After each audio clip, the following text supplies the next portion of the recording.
Russ can fly. Let's go. Perfect.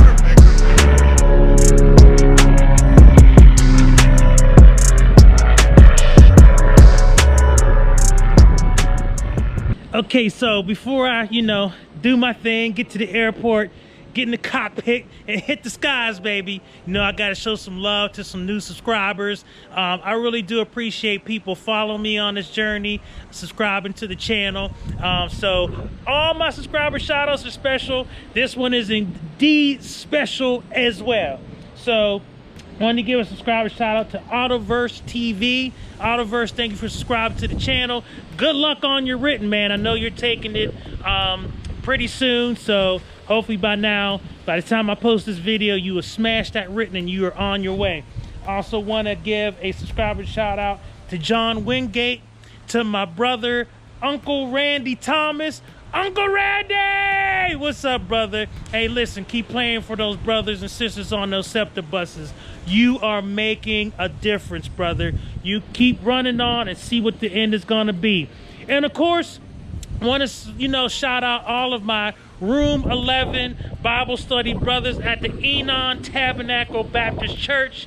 And definitely to my brother, Minister Chris, who has been teaching us phenomenally. And Reverend Murphy, thank you for leading us and teaching us and all of that good stuff. All right, so thank you for following me on this journey. And Minister Chris, thank you for unpacking this stuff for us and keeping it relevant to our Room 11 discussions, because all about him. So anyway, let me get out of here. It's time to go. Let's fly. All right, so the ATIS for Morristown is 124.25. Don't put that in COM 2, right? I leave the COM 1 for ones you're talking on and COM 2 for the weathers. Make sense? Okay, so this is COM 1, yep. This is COM 2. Nope, that's COM 1, this is COM 2. Okay. This is NAV 1, NAV 2. This one, NAV goes to the VORs to here. This NAV 2, VORs to there. Okay, COM 1, COM 2, okay.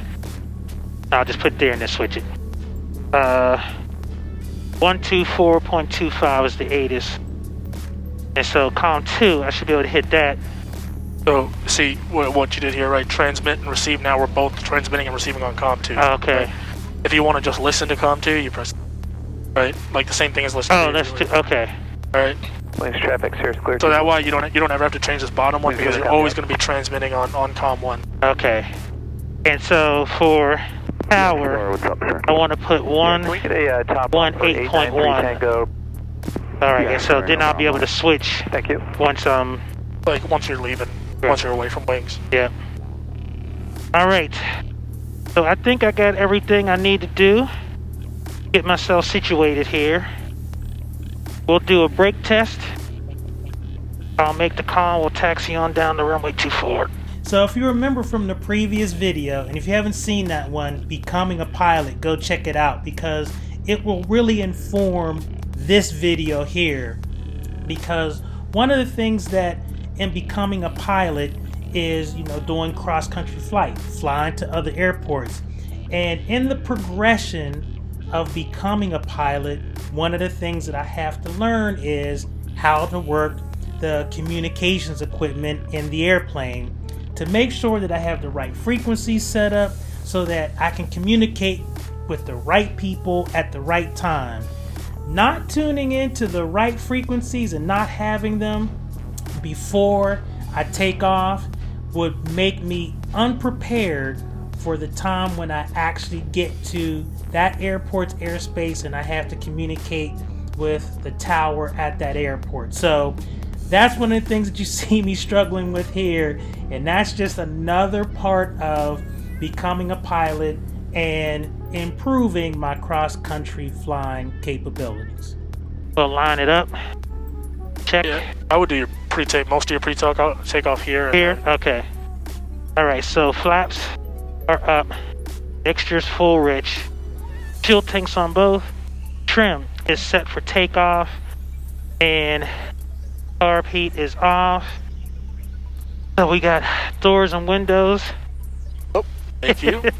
Doors and windows closed and latched. Traffic 06 Mike Lima is clear, 24 taxi around wings. Not worried about the heading bug. Landing light on. Strobes as required. Wings traffic, Cessna 91 Quebec Sierra, departing runway 24, headed to the north, wings. We're headed northeast. Wing traffic, Saratoga 243 Alpha is 4 miles to the west. Going to be crosswind for 24 wings. Toss your strobe light on. Hey, wing traffic, Say 4-3 Alpha going to overfly center of field at 1,500 feet for Alright, we're good. 24 wings. Alright, heels to the floor, full power. Engine instruments in the green. Oh, lots of rudder, lots of rudder. Airspeed is alive. And rotate. Somebody asked me the other day, what is it like when you first take off? And I can only tell you that it never ceases to amaze me. I mean, this should never get old. Every takeoff is just as exciting as the very first time I got into the cockpit of a small plane like this and took off. My heart is racing and it's just so much fun. Alright. Climb checklist. Power 75, 85. Mixture. Keep it rich when you're... Keep it rich. Instruments are in the green. Air temp, oil pressure, suction. Turn and land light off. And flight plan is open. Almost at 3,000, getting ready to level off. So one thing I'm trying to get better at is making sure I use my checklist in every phase of the flight. There is a checklist for every phase of the flight. Takeoff, cruising, descent, landing. So the last time I did this cross country, I was not using my checklist the way I should. This time, trying to be on it. Looking for my first checkpoint there. I know I'm out of Bravo, I see it. Willow Grove. Watch. My altitude. I'm not out of Bravo yet. Alright, once I'm past Willow Grove, I'm gonna climb up to my cruising altitude of 3,500. And then once I'm established at my cruising altitude, I gotta pull my checklist to do my cruise altitude or cruise checklist. As you can see, I'm talking my way through this the whole time just to remind myself of what I should be doing next so I can be on top of my tasks and ahead of the airplane.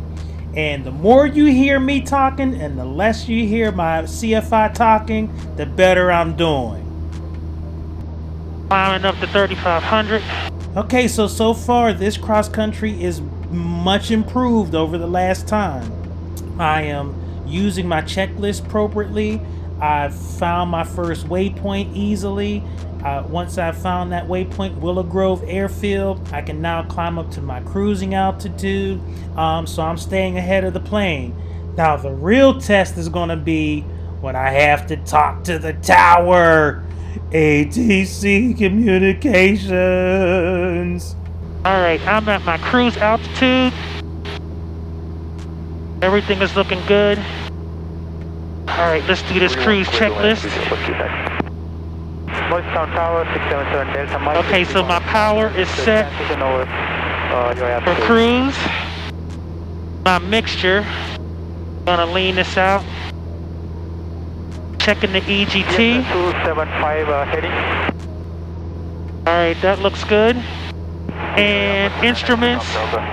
Oil temp, oil pressure, suction, everything is in the green. Also, instruments take that as a cue to also look at your heading indicator and magnetic compass. Oh, okay. Make sure they're lined up. Okay. They are not. Alright. Cruise checklist complete. Gotta watch my altitude. I'm off. Way off. Not good. Get it back down. Okay, so I've got the tower in. And their ATIS is 124.25.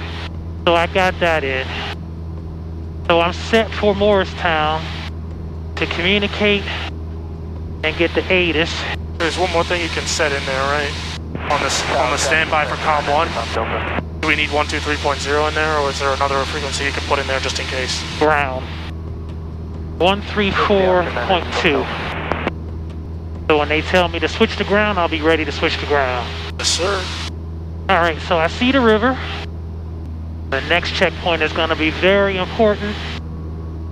It's Solberg, because that's where I need to start my descent down to 3,000 because of the Bravo. 2,500. You have everything planned. You have everything written down correctly. Just make sure you do it correctly, right? Right. And what do you have written down altitude-wise? I have 2,500. Right? Yeah. Right? You have it written down. What's the point of planning if you have it planned correctly and then you don't do it right? That's true. That's true. After overflying Delaware River, I'm going to be looking for Solberg in 10 minutes. So I'm going to actually set my clock. I don't want to miss that checkpoint. Alright, so once I get to Solberg, I want to do my descent down to 2,500, and I want to start doing my descent checklist. And here's what I'll tell you, right? Okay. Remember the weather? That's great, right? That's perfect, right? But are you gonna wait until then to get your weather? Oh. Can you get it now? Right. I'm gonna try to get it now. Right? Get it as early as you possibly can. Okay. When I contact tower, I'll let them know they have information, Romeo. It might update soon. Okay. Keep that in mind. All right. So 12:51. It's always at the top of the hour. Right? Okay. So, number 241. I mean, just that's how you stay ahead of the plane, right? Okay, yeah. You're aware of the fact that it might update. Looking for Solberg. It'll be off to my left. Under or left? And I think I have it in sight. Alright, so once I'm abeam, I'm going to start my descent and do my descent checklist southwest of the field. I'm looking for an inbound full stop landing and taxi back. We'll do just inbound for pattern work. Okay. All right. We're gonna do full stop taxi backs there. Okay. Just say you're inbound for pattern work, and there'll be full stop taxi backs. Okay. All right. So just about there. So this Solberg Airport waypoint is very important because there's a lot of things that happen at this waypoint. So once I am next to it, or a beam as they say, that's when I have to start my descent, because I'm going into another Class Bravo airspace, which is restricted for me. And so I need to be careful, but it also sets up another parameter in terms of getting ready to think about contacting the tower at Morristown Airport. So that's why this waypoint is very important. All right, descent. Mixture. 16 November and your transition is approved. Full Ridge. Carb heat as required. Fuel is still on both. Do this ATIS. Okay, and the instruments all in the green. So is that ring there? Almost. You can start calling now. Start calling now? Okay. Got a little lull in the action. Why not, right? Yep. Morristown Tower, Cessna 901 Quebec Sierra. Cessna 901 Quebec Sierra, Morristown Tower, altimeter 3028. Okay, Morristown Tower, altimeter 3038. Looking for, we're about 10 miles southwest of the field. Inbound pattern work for 3-1, full stop taxi backs. You said 3, so you don't have to read that back. Okay. 901 Quebec Sierra, are you at 2,500? That's correct. 2,500, 901 Quebec Sierra. Cessna 1 Quebec Sierra, enter a left downwind for 31. Traffic 12 o'clock, 3 miles, opposite direction. It's a Cessna at 2,600 indicated. All right, left traffic. Looking for the other traffic. Cessna 901 Quebec Sierra. So you're looking for the traffic that's steady at. Okay. Right, middle of runway, right? Don't go too far out, or else it'll be like you'll go right into a bay. Right, you want to get to the middle of the field for left downwind 31. Okay. Now for this left downwind, I want to be to the right of the runway, correct? Well, yeah, left downwind's always to the right of the runway. Right? Okay, but I just okay. Just wanted to make sure. But this is runway 523. You see that? That's the wrong runway you're looking at. We're left downwind runway 31, right? Yeah, 'cause that's 5. That's runway 5. Oh. Right? Okay. So you're getting mistaken there, right? Okay. Be sure you understand that, right? That's runway 5. Runway 31 goes this way. Okay. Okay. Yep. I'm sorry. All good. That's why we practice. Yeah, okay. I got you. Yeah, I was confused. See that plane? That's on runway 31. Gotcha. Yep, you're right. I was not looking at the right thing. Yep. Cessna 91 Quebec Sierra, midfield downwind for runway 31. 91 Quebec Sierra, runway 31, clear for the option with 3107, gust 16. Clear for the option, runway 31, 91 Quebec Sierra. Alright, not enough power, man. Try to go without the 30 degrees of flaps. Okay. A little bit of windy, right? Quebec 3, Papa Delta, number 2, following traffic, short final, runway 31, clear for the option with 3306, gust 16. Clear for the option. Alright, Pappy's got me high. Made that power, right? Bit high. So as I'm coming in for a landing at Morristown Airport, one of the things that was definitely a disaster here is I had failed to project myself out in space properly. And so I was basically looking at the wrong runway. And, that wasn't good. I had planned to land on runway 31 as I'm doing now, but I did not look at it appropriately. So, that was just nuts. So, still a lot to learn. All right, I'm landing. Let's go back to wings. Cross-country flight done.